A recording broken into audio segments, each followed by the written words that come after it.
Hello, welcome back. We've been talking about the simple security and the star properties. Remember that those were rules that constrain when a subject could read and or write an object. Well, we sort of assumed that the levels of the object and the subject were fixed, and that may not always be the case. Okay, so what goes wrong if you don't insist that the levels are fixed? Well, for example, if you got a high-level object and for some reason all of a sudden it becomes low level, then the information which is contained in it, which was not accessible at lower levels, now is accessible. And that could be a violation of the security property. I'm not saying that you never want to lower the level of an object. Sometimes you want to do what's called downgrading, but you don't want to do that in an unconstrained manner.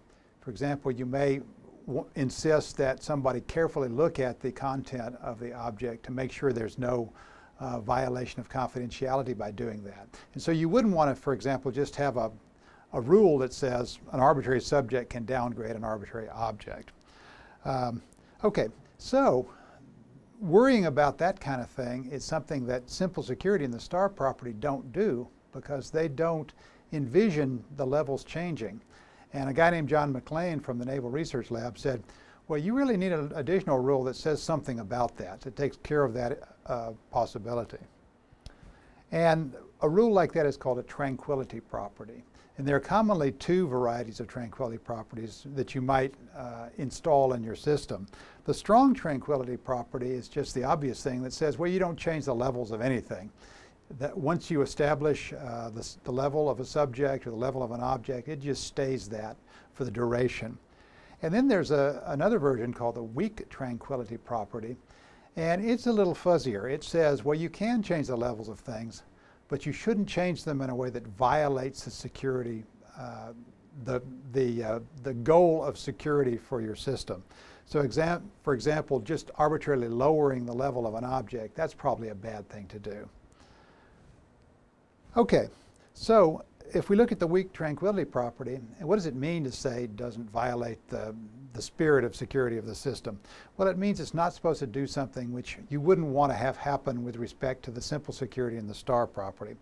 So for example, lowering the level of an object, that's clearly bad. But how about raising the level of an object? Well, that's sort of equivalent to writing up. And so that's probably okay. How about changing the level of a subject?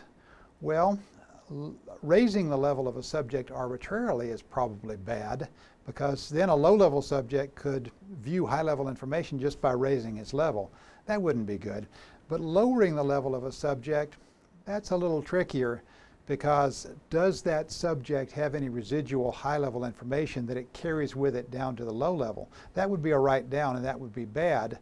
On the other hand, if you've got what's called a stateless subject, which doesn't have any residual content, then maybe it's okay. So it gets a little fuzzier there. Okay, so what have we said about Bell-LaPadula? Well, we haven't mentioned that yet, but there's these three rules: simple security, the star property, and the tranquility property. And together they formalize this notion of multi-level security, or what's also sometimes called military security. And the name of this policy in general is the Bell and LaPadula policy. It was devised by these guys, Elliott Bell and Len LaPadula, in about 1973 to 1975. And it's a very, very important policy historically within computer security, and is still very widely used. And so remember the Bell and LaPadula properties. Okay, so what have we said? Well, the ability to change levels arbitrarily is probably something that you need to carefully constrain within your system. And the way you do that is with what's called a tranquility rule or a tranquility property. Simple security, the star property, and one of these tranquility properties together form a constellation of rules which is generally called the Bell and LaPadula model, or the Bell and LaPadula policy. And Bell and LaPadula is still a very widely used security policy that we'll encounter a number of times in subsequent lectures. Thank you.